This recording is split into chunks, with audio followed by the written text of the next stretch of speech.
جہیز جو ہے نا وہ بیسیکلی جیسے ہم گھر کا ساز و سامان کہتے ہیں، یہ تو مرد کی ذمہ داری ہے نا، شوہر کی ذمہ داری ہے۔ اب اس میں انہوں نے ایک روایت بیان کی ہے، یہ تو خیر انہوں نے اس سے استدلال یہ کی ہے سید سابق نے کہ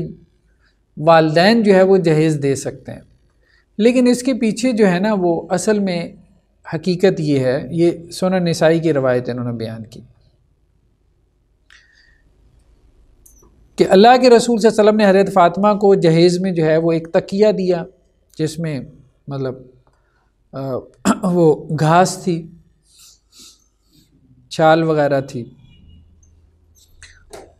اور کوئی اسی طرح سے لحاف وغیرہ دیا، 2-4 چیزیں دی اللہ کے رسول نے۔ لیکن اس میں بھی پیچھے بعض اہل علم نے یہ بیان کیا کہ وہ چیزیں اللہ کے رسول نے تیار کروائی تھیں، حضرت علی نے جو زرہ حق مہر میں دی تھی، وہ زرہ بیچ کے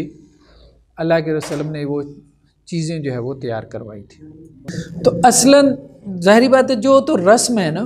اس رسم کا تو انکار کرنا چاہیے، ٹھیک ہے، یہ تو مطلب اس کا تو جواز نہیں نکلتا۔ ہاں البتہ یہ ہے کہ شادی کے موقع پہ اگر والدین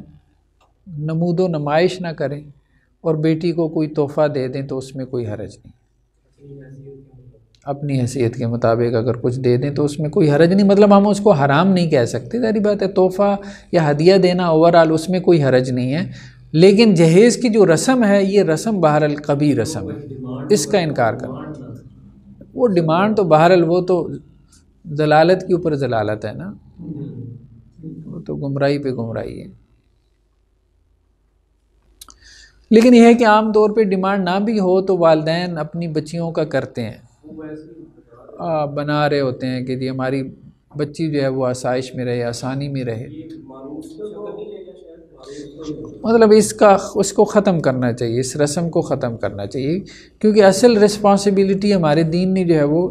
مرد کے اوپر ڈالی ہے نا، مرد ذمہ دار ہے۔ تو اب ظاہری بات ہے کہ اگر عورت وہ سب کچھ لے کے آئے گی تو وہ جتائے گی بھی، عورت کا دل بہت تھوڑا ہوتا ہے بہت چھوٹا دل ہوتا ہے، وہ جتائے گی اور مرد کو پھر وہ بہت تکلیف لگے گی۔ تو اس لیے مرد کو عورت سے لینے کی طرف کبھی نہیں جانا چاہیے۔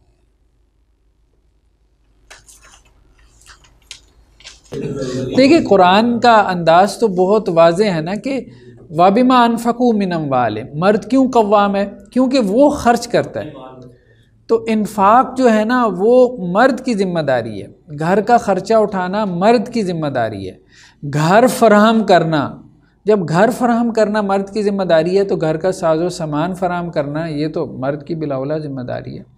وہ تو دیکھیں دین تو اس معاملے میں بالکل واضح ہے، عورت کی یہ ریسپانسبلٹی نہیں ہے، ٹھیک ہے، اور نہ ہی عورت کو یہ کام کرنا چاہیے۔